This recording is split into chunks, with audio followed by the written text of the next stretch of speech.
Hey guys, this is a 0 turn run on DFFOO Global on Iroha's intersecting wheels. As with all the 0 turn runs that I usually do, I use Terra here because I think she's the most consistent and probably the most straightforward way to get 0 turn runs. That being said, with Lunafreya's debut, there's actually quite a lot of different ways to achieve 0 turn runs now. Notably also, you can, for example, give Noctis a Lunafreya call. This allows you to set up warp step without increasing the turn count. Or you can also set up so that Lunafreya herself goes into BT plus and BT mode without increasing the turn count and get 0 turns that way.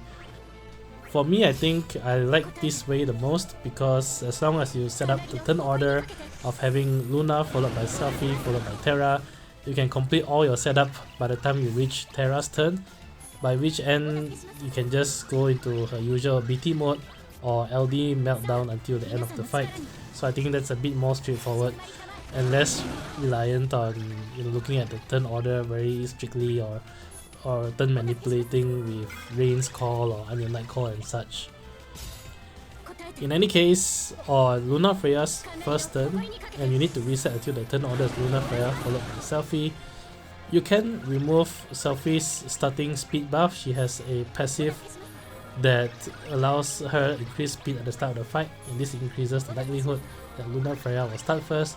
But that being said, with Terra being naturally slow, you shouldn't require too many soft resets to get the starting turn order.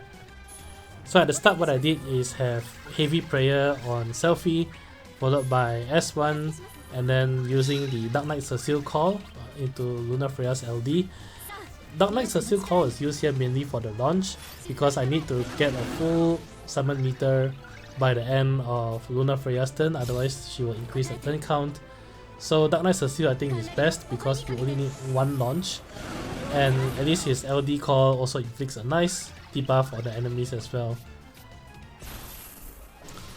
As always, I will also be including or mentioning alternatives to the setup in the video description, so if you don't have Dark Knight Cecile call or any of the other call abilities, you can refer to the video description to see what other options there are. I like to use Lunafreya's BT Plus on her second last LD use, and that's because her BT Plus increase her applied buff duration by 1 turn, which means that right here, if you use her Awakening, you will apply 3 turns of Quick Prayer instead of the usual 2 turns. Don't forget also to apply Heavy Prayer buff onto Terra after you use Lunafreya's BT Plus so that Terra gets 4 turns of Heavy Prayer. With that being said, you should just nicely reach 100% Force Gauge and Summon Meter by the end of Lunafreya's last LD rotation, which is right here. If you don't, just spam her S1 until the end. She will never get another turn from here.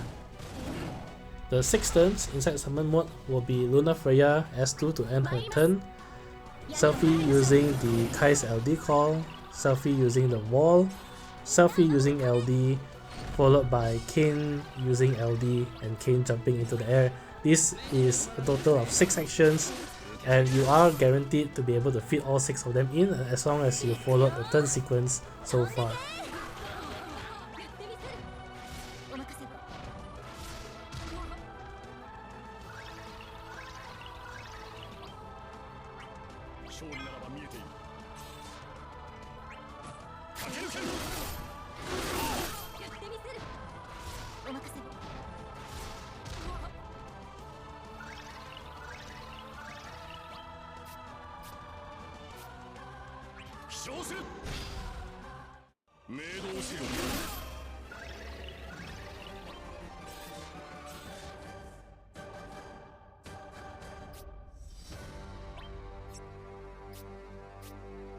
Coming out of Summon mode, I was thinking about when to actually go into Terra's FR, and I decided to just go in straight here.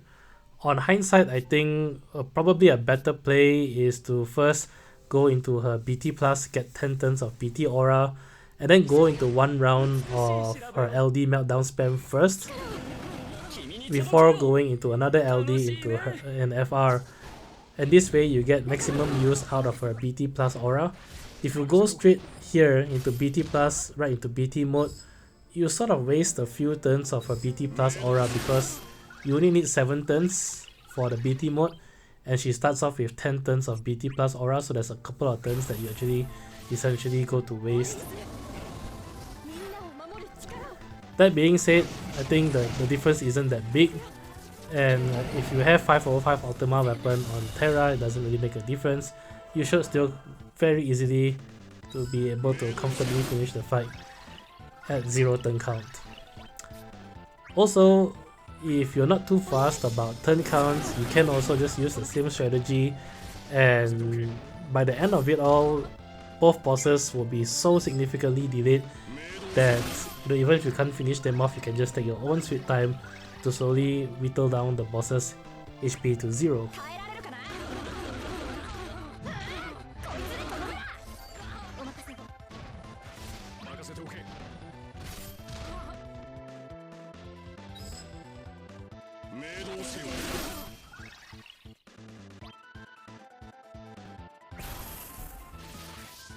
The key to Terra's FR is to always ensure that you are doing an instant turn attack. An instant turn attack are any attack while she is buffed by her LD buff, the Loving Heart, or if she's out of her LD buff, using either her LD or FR is also considered an instant turn attack.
From here on in is the usual LD meltdown spam with Terra until the end of the fight.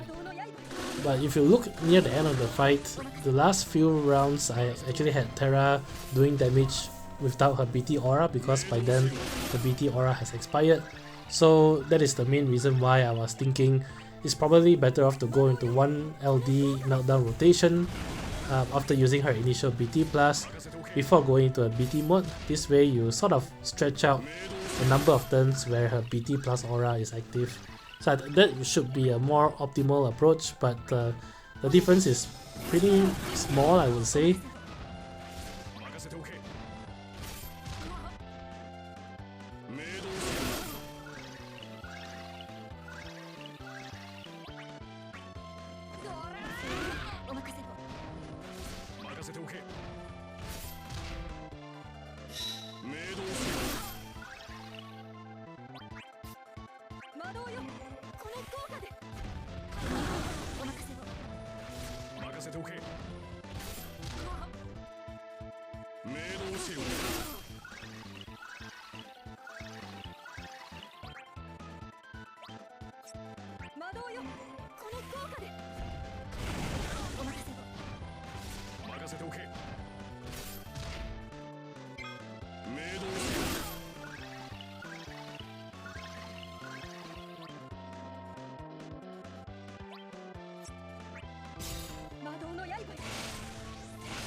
So that's it for this fight. As always, if the video has been helpful, do leave a like, comment and subscribe. It really helps a lot.